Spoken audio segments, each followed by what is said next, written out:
நீங்க எத்தனை பேர் எலியோட ப்ரெஷ் ஷோக்கு வந்திருந்தீங்கன்னு தெரில. அண்ணன்லாம் தெரியும். ஸோ எலியோட ப்ரெஷ் ஷோ இங்கே தான் நடந்துச்சு. அந்த ஷோவில் படம் முடியும் போது நானும் வடிவேலனும் வெளியே நின்றுருந்தோம். யூஸ்வலாக ஒரு ப்ரெஷ் ஷோ முடிஞ்சால் எல்லாரும் வெளியே வருவாங்க. அன்றைக்கி யாரும் வரல. சரி நானும் வடிவேலனும் உள்ளே வந்தோம். உள்ளே வந்துட்டு ஏறினோம்.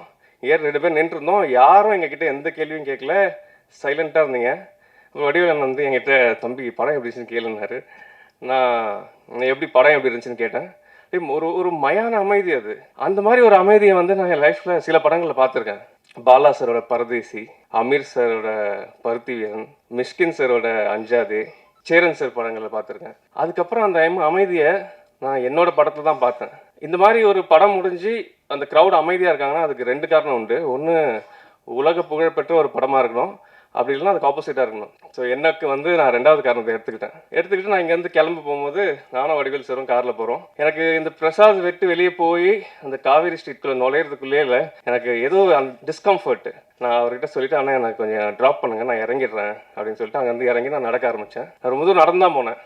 போயிட்டே இருந்தேன். அதுக்கப்புறம் ரொம்ப தூரம் போயிட்டேன். நான் சினிமா விட்டு ரொம்ப தூரம் நடந்து போயிட்டேன். எனக்கு ஒரே ஒரு விஷயம் தூக்கமே வரல. என்னன்னா அந்த அந்த நாள் ஒரு அமைதி இருந்துச்சுல்ல இங்கே. அந்த அமைதி வந்து என்னை கொன்றுச்சு. எனக்கு என்னென்னா, அந்த கடன் பட்டான் நெஞ்சம் போல் கலங்கினான் இலங்கை வந்ததுன்னு ஒரு வரி இருக்குல்ல, அது மாதிரி உங்களோட 3 மணி நேரத்தை நான் கடன் வாங்கிட்டு அதை திரும்ப தர முடியலேன்ட்டு ரொம்ப 8 வருஷம்.